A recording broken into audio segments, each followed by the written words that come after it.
जय श्री राम। हर हर महादेव। रावण और कुबेर की कथा। कहते हैं जब रावण का जन्म हुआ था तब पूरी पृथ्वी कांप उठी थी। वो कोई साधारण राक्षस नहीं, स्वयं धन के देवता कुबेर का भाई था, जिसके पास 1000 मुख, अपार बल और अमरता का वरदान था। पर क्या आप जानते हैं, यही रावण एक समय सहस्त्रमुख रावण कहलाया, जिसकी गर्जना से देवता भी भयभीत हो उठते थे। रावण और कुबेर दोनों भाई थे, तो फिर रावण असुर राक्षस और कुबेर सुर देव क्यों कहलाए?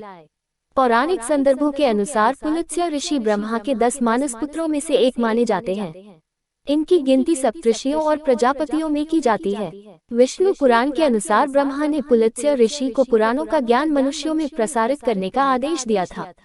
पुलत्स्य के पुत्र विश्रवा ऋषि हुए, जो हविर्भू के गर्भ से उत्पन्न हुए थे। विश्रवा ऋषि की एक पत्नी इल्बिरा से कुबेर और कैकसी के गर्भ से रावण, कुंभकर्ण, विभीषण और शूर्पणखा पैदा हुए थे। सुमाली विश्रवा के श्वसुर व रावण के नाना थे। विश्रवा की एक पत्नी माया भी थी, जिससे खर, दूषण और त्रिशिरा पैदा हुए थे और जिनका उल्लेख तुलसी की रामचरितमानस में मिलता है। दो पौराणिक संदर्भ रावण की स्थिति को स्पष्ट करने के लिए जरूरी हैं। एक कथा के अनुसार भगवान विष्णु के दर्शन हेतु सनक, सनंदन आदि ऋषि वैकुंठ पधारे, परंतु भगवान विष्णु के द्वारपाल जय और विजय ने उन्हें प्रवेश देने से इनकार कर दिया। ऋषिगण अप्रसन्न हो गए और क्रोध में आकर जय विजय को शाप दे दिया कि तुम राक्षस हो जाओ। जय विजय ने प्रार्थना की व अपराध के लिए क्षमा मांगी। भगवान विष्णु ने भी ऋषियों से क्षमा करने को कहा। तब ऋषियों ने अपने शाप की तीव्रता कम की और कहा कि 3 जन्मों तक तो तुम्हें राक्षस योनि में रहना पड़ेगा और उसके बाद तुम पुनः इस पद पर प्रतिष्ठित हो सकोगे। इसके साथ एक और शर्त थी कि भगवान विष्णु या उनके किसी अवतारी स्वरूप के हाथों तुम्हारा मरना अनिवार्य होगा। ये शाप राक्षस राज, लंकापति, दशानन रावण के जन्म की आदि गाथा है। भगवान विष्णु के ये द्वारपाल पहले जन्म में हिरण्याक्ष व हिरण्यकशिपु राक्षसों के रूप में जन्मे। हिरण्याक्ष राक्षस बहुत शक्तिशाली था और उसने पृथ्वी को उठाकर पाताललोक में पहुंचा दिया था। पृथ्वी की पवित्रता बहाल करने के लिए भगवान विष्णु को वराह अवतार धारण करना पड़ा था। फिर विष्णु ने हिरण्याक्ष का वध कर पृथ्वी को मुक्त कराया था। हिरण्यकशिपु भी ताकतवर राक्षस था और उसने वरदान प्राप्त कर अत्याचार करना प्रारंभ कर दिया था। भगवान विष्णु द्वारा अपने भाई हिरण्याक्ष का वध करने की वजह से हिरण्यकशिपु विष्णु विरोधी था और अपने विष्णु भक्त पुत्र प्रहलाद को मरवाने के लिए भी उसने कोई कसर नहीं छोड़ी थी। फिर भगवान विष्णु ने नरसिंह अवतार धारण कर हिरण्यकशिपु का वध किया था। खंभे से नरसिंह भगवान का प्रकट होना ईश्वर की शाश्वत सर्वव्यापी उपस्थिति का ही प्रमाण है। त्रेतायुग में ये दोनों भाई रावण और कुंभकर्ण के रूप में पैदा हुए और तीसरे जन्म में द्वापर युग में जब भगवान विष्णु ने श्री कृष्ण के रूप में जन्म लिया, तब ये दोनों शिशुपाल व दंतवक्त्र नाम के अनाचारी के रूप में पैदा हुए थे। इन दोनों का ही वध भगवान श्री कृष्ण के हाथों हुआ। त्रेतायुग में रावण के अत्याचारों से सर्वत्र त्राही त्राही मची हुई थी। रावण का अत्यंत विकराल स्वरूप था और वह स्वभाव से क्रूर था। उसने सिद्धियों की प्राप्ति हेतु अनेक वर्षों तक तप किया और यहाँ तक कि उसने अपने सिर अग्नि में भेद कर दिए। ब्रह्मा ने प्रसन्न होकर रावण को वर दिया कि दैत्य, दानव, यक्ष कोई भी तुम्हें परास्त नहीं कर सकेगा, परंतु इसमें नर और वानर को शुमार नहीं किया गया था। इसलिए नर रूप में भगवान श्री राम ने जन्म लिया, जिन्होंने वानरों की सहायता से लंका पर आक्रमण किया और रावण तथा उसके कुल का विनाश हुआ। प्रकांड पंडित एवं ज्ञाता होने के नाते रावण संभवतः ये जानता था कि श्री राम के रूप में भगवान विष्णु का अवतार हुआ है। छल से वैदेही का हरण करने के बावजूद उसने सीता को महल की अपेक्षा अशोक वाटिका में रखा था, क्योंकि एक अप्सरा रंभा का शाप उसे हमेशा याद रहता था कि रावण, यदि कभी तुमने बलात्कार करने का प्रयास भी किया तो तुम्हारा सिर कट जाएगा। खर, दूषण और त्रिशिरा की मृत्यु के बाद रावण को पूर्ण रूप से अवगत हो गया था कि वे मेरे जैसे बलशाली पुरुष थे, जिन्हें भगवान के अतिरिक्त और कोई नहीं मार सकता था। रावण एक विचारक व दार्शनिक पुरुष था। वह आश्वस्त था कि यदि मर्यादा पुरुषोत्तम श्री राम भगवान है तो उनके हाथों मरकर उनके लोक में जाना उत्तम है, और यदि वे मानव है तो उन्हें परास्त कर सांसारिक यश प्राप्त करना भी उचित है। अंततः रावण का परास्त होना इस बात का शाश्वत प्रमाण है कि बुराइयों के कितने ही सिर हों, कितने ही रूप हो, सत्य की सदैव विजय होती है। विजयादशमी को सत्य की असत्य पर विजय के रूप में देखा जाता है। कहते हैं कि भगवान श्री राम ने त्रेतायुग में नवरात्रि का व्रत करने के बाद ही रावण का वध किया था। पुलत्स्य ऋषि के उत्कृष्ट कुल में जन्म लेने के बावजूद रावण का पराभव और अधोगति के अनेक कारणों में मुख्य रूप से दैविक एवं मायिक कारणों का उल्लेख किया जाता है। दैविक एवं प्रारब्ध से संबंधित कारणों में उन शापों की चर्चा की जाती है जिनकी वजह से उन्हें राक्षस योनि में पैदा होना पड़ा। माइक स्तर पर शक्तियों के दुरुपयोग ने उनकी तपस्या से अर्जित ज्ञान को नष्ट कर दिया था।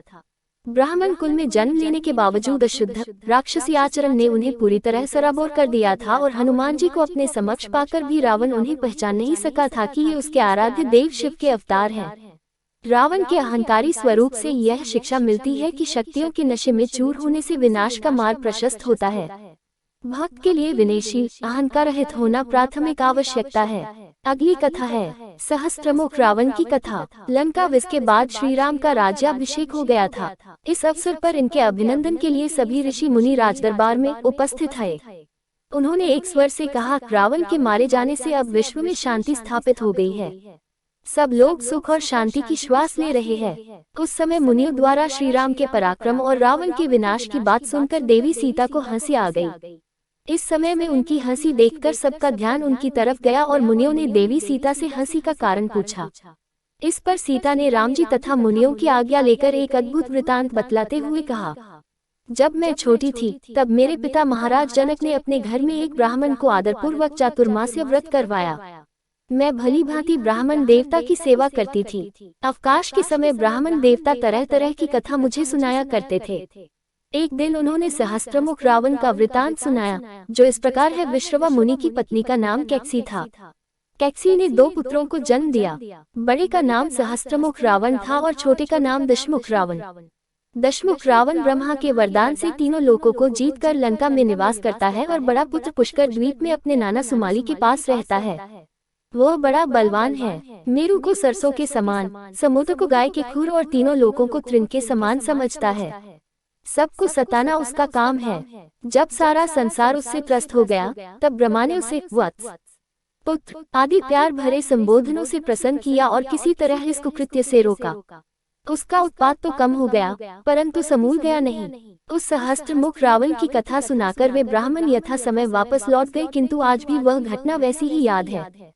आज आप लोग दशमुख रावण के मारे जाने से ही सर्वत्र सुख शांति की बात कैसे कर रहे हैं, जबकि पुष्कर द्वीप में सहस्त्रमुख रावण का अत्याचार अभी भी कम नहीं हुआ है। यही सुनकर मुझे हंसी आ गई। इसके लिए आप सभी मुझे क्षमा करें। मेरे स्वामी ने दशमुख रावण का विनाश कर महान पराक्रम का परिचय अवश्य दिया है, किंतु जब तक वह सहस्त्रमुख रावण नहीं मारा जाता, जगत में पूर्ण आनंद कैसे हो सकता है। इस हितकारिणी और प्रेरणादायक वाणी को सुनकर श्री राम ने उसी क्षण पुष्पक विमान का स्मरण किया और इस शुभ कार्य को शीघ्र संपन्न करना चाहा।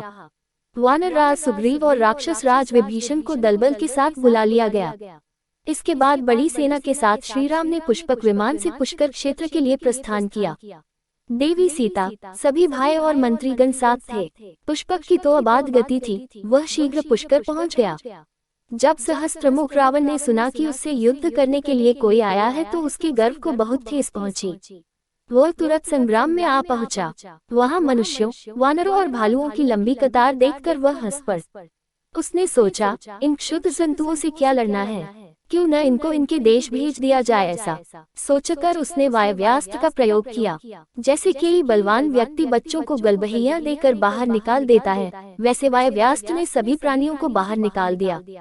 केवल चारों भाई सीताजी, हनुमान, नल, नील, जाम्बवान, विभीषण पर इसका प्रभाव नहीं पड़ा। अपनी सेना की यह स्थिति देखकर श्री राम सहस्त्रमुख पर टूट पड़े। श्री राम के अमोघ बाणों से राक्षस तिल तिल कटने लगे। ये देख सहस्त्रमुख रावण क्षुब्ध हो गया। वह गरज कर बोला, आज मैं अकेले ही सारे संसार को मनुष्यों और देवताओं से रहित कर दूंगा। ये कहकर वह जोर शोर से राम पर बाण चलाने लगा। श्री राम ने भी इसका जबरदस्त जवाब दिया है। धीरे धीरे युद्ध ने लोमहर्षक रूप धारण कर लिया। सहस्त्रमुख ने पन्नगास्त्र का प्रयोग किया।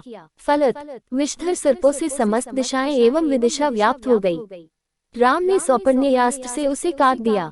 इसके बाद श्री राम ने उस बाण का संधान किया जिससे इन्होंने रावण को मारा था, किंतु सहस्त्रमुख रावण ने इसे हाथ से पकड़कर तोड़ दिया और एक बाण मारकर श्री राम को मूर्छित कर दिया। श्री राम को मूर्छित देखकर सहस्त्रमुख अतीव प्रसन्न हुआ। ये 2000 हाथों को उठाकर नाचने लगा। सती स्वरूपिणी सीता ये सब सह न सकी। उन्होंने महाकाली का विकराल रूप धारण कर लिया और एक ही निमेष में सहस्त्रमुख रावण का सिर काट लिया। सेना को तहस नहस कर दिया। ये सब क्षण भर में हो गया। सहस्त्रमुख रावण ससैन्य मारा गया, किंतु महाकाली का क्रोध शांत नहीं हुआ। उनके रोम रोम से सहस्त्रों मातृका उत्पन्न हो गई, जो घोर रूप धारण किए हुए थी। महाकाली के रोष से सारा ब्रह्मांड भयभीत हो गया। पृथ्वी कांपने लगी, देवता भयभीत हो गए। तब ब्रह्मादि देवगण उनके क्रोध को शांत करने के लिए उनकी स्तुति करने लगे। उनकी स्तुतियों से किसी तरह देवी का क्रोध शांत हुआ। श्री राम भी चैतन्यता को प्राप्त हो गए। देवी ने अपना विराट रूप दिखाकर सभी को आश्वस्त कर दिया। सभी ने मिलकर उस आदिशक्ति की आराधना की। स्वयं भगवान श्री राम ने सहस्त्रनाम स्तोत्र से देवी की आराधना की। रावण का ज्ञान असीम था, पर उसका अहंकार उससे भी बड़ा। जिसने अपने ही भाई कुबेर से लंका छीनी, वही रावण अंत में अपने घमंड के कारण सर्वनाश को प्राप्त हुआ। ये कथा हमें सिखाती है कि शक्ति तब तक दिव्य है जब तक उसमें विनम्रता है। जय महादेव, जय सहस्त्रमुख रावण।